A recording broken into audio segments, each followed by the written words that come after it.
Hello everyone. आज हम constitutional design class 9th का जो डेमोक्रेटिक पॉलिटिक्स बुक का सेकंड चैप्टर है उसका सेकंड पार्ट शुरू करने जा रहे हैं। सबसे पहले हम बात करेंगे प्रीएम्बल की। जब आप इंडियन कॉन्स्टिट्यूशन को ओपन करते हैं तो सबसे पहले जो आपको दिखाई देगा वो होगा प्रीएम्बल, प्रस्तावना। अब प्रस्तावना जो है इसकी शुरुआत कैसे हुई, कॉन्स्टिट्यूशन के अंदर प्रस्तावना को रखने की परंपरा कहाँ से शुरू होती है। सबसे पहले United states of America USA ने जब अपना कॉन्स्टिट्यूशन बनाया तो उसकी शुरुआत उन्होंने एक प्रीएम्बल से की, और इस प्रीएम्बल में उन्होंने अपना जो मकसद है कॉन्स्टिट्यूशन बनाने का और वो कैसा नेशन, कैसा कंट्री बनाना चाहते हैं, कैसी सरकार बनाना चाहते हैं, उसको बहुत ही ब्रीफ में एक्सप्लेन किया। तो उसी तरह से भारत का जो कॉन्स्टिट्यूशन है, भारत का जो संविधान है, वो भी एक प्रीएम्बल से शुरू होता है, प्रस्तावना से शुरू होता है। और इसमें भी उसी तरह से जो हमारे जो बेसिक वैल्यूज़ हैं हमारे कॉन्स्टिट्यूशन की, वो दी हुई है। Preamble is a very important in a constitution. Preamble बहुत ही महत्वपूर्ण रोल प्ले करती है।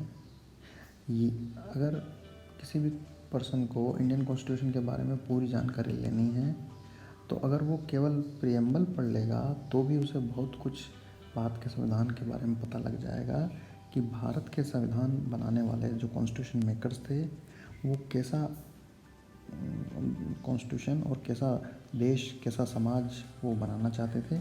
ये सब केवल इस प्रस्तावना को पढ़ कर के हम अनुमान लगा सकते हैं। तो प्रस्तावना एक बहुत ही महत्वपूर्ण चीज़ है।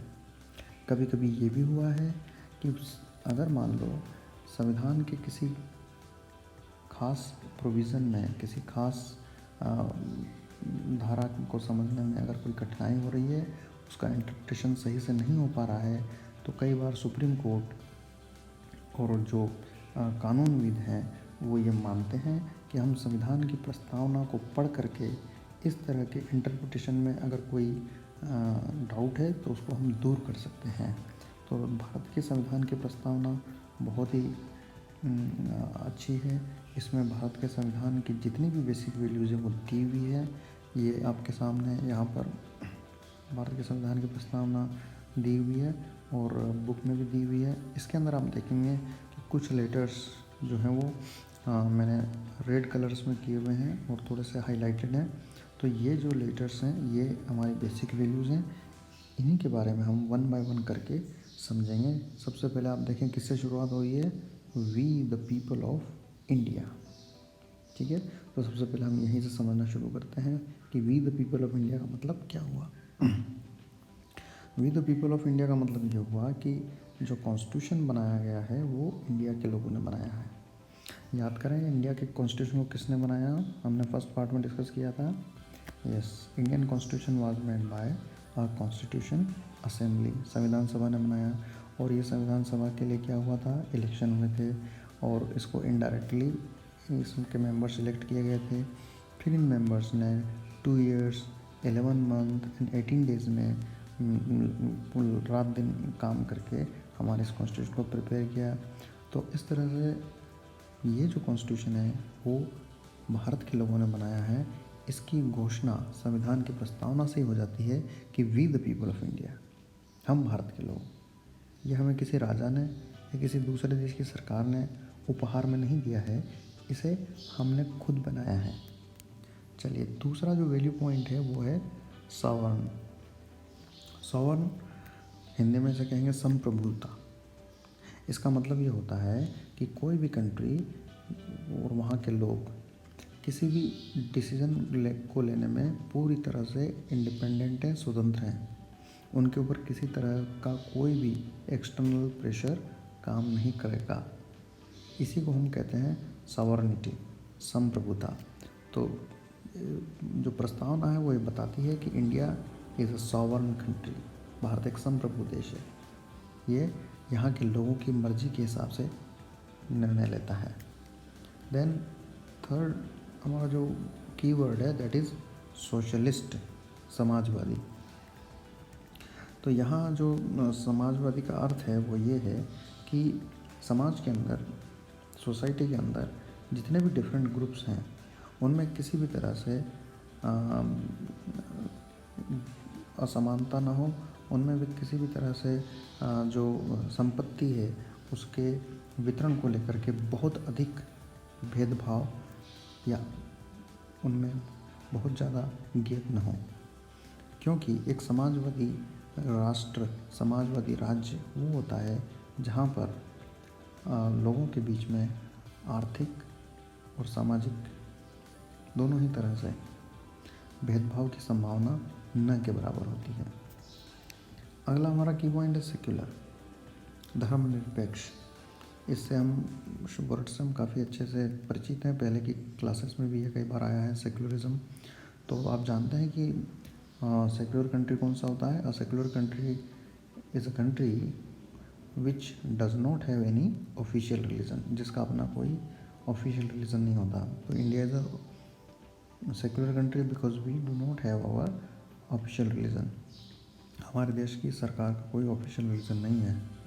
Yes, Indian citizen can follow any religion, any faith. Bharat के लोग किसी भी धर्म को, किसी भी विश्वास को मान सकते हैं, इसकी उन्हें पूरी आज़ादी है, लेकिन भारत की सरकार का कोई धर्म नहीं होगा।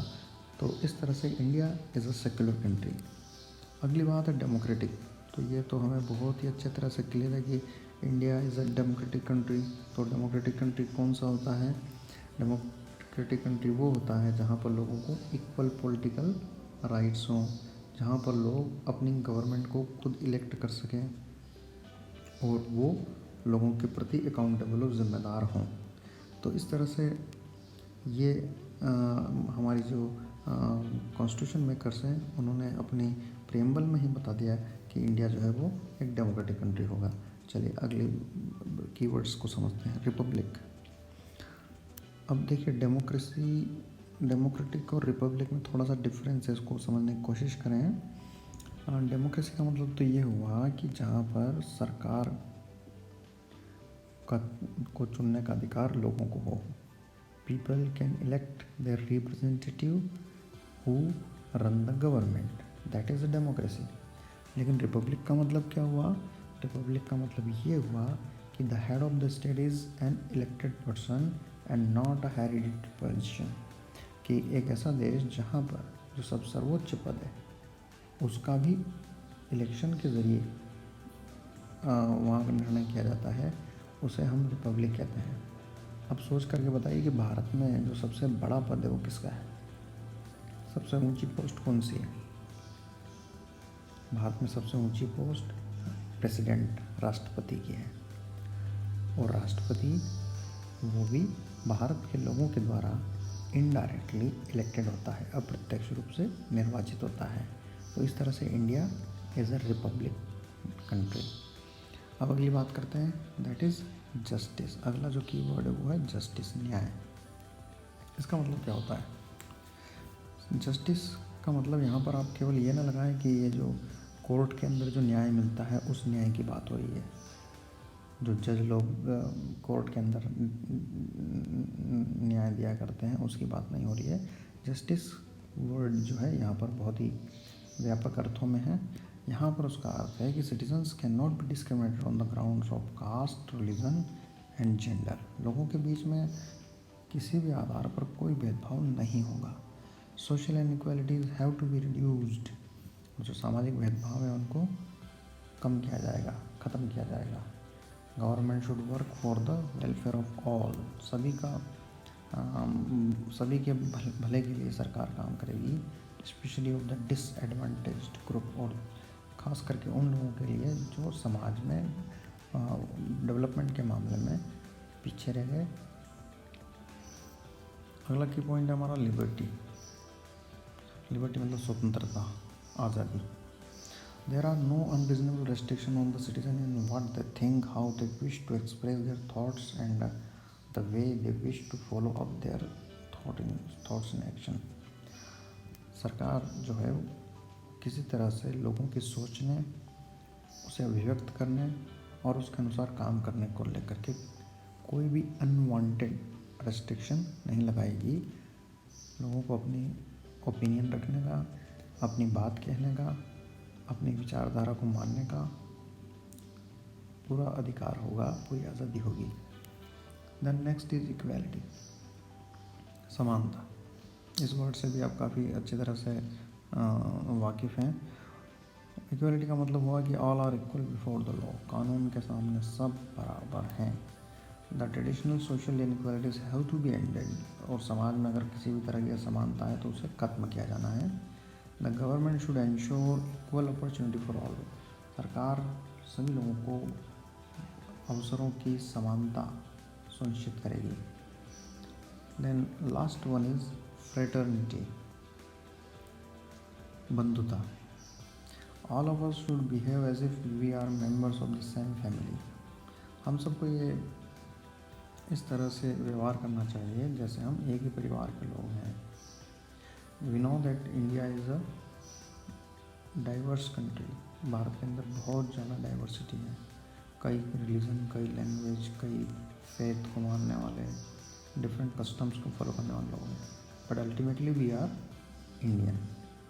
चाहे हम कहीं भी रहते हों, भारत के किसी भी हिस्से में, लेकिन हमारे बीच में एक बंधुता का, एक भाईचारे का भाव होना चाहिए। No one should treat a fellow citizen as an inferior, कोई भी किसी दूसरे के साथ निम्नता का व्यवहार न करें, सबके साथ बराबरी का व्यवहार करें। चलिए, ये प्रियम्बल के बारे में डिस्कशन हुआ हमारा ओवर। अब हम इसमें क्वेश्चंस देख लेते हैं। ये भारत के संविधान का जो सबसे ऊपर का पृष्ठ कवर वो यहाँ पर दिया हुआ है, उसे आप देख सकते हैं।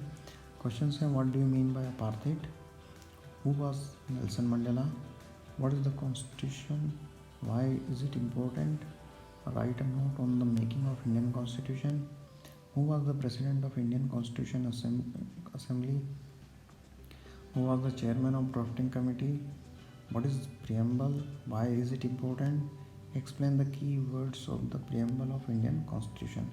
तो ये जो क्वेश्चन हैं ये हमारे इस चैप्टर के पार्ट 1 और पार्ट 2 दोनों से के ऊपर आधारित हैं।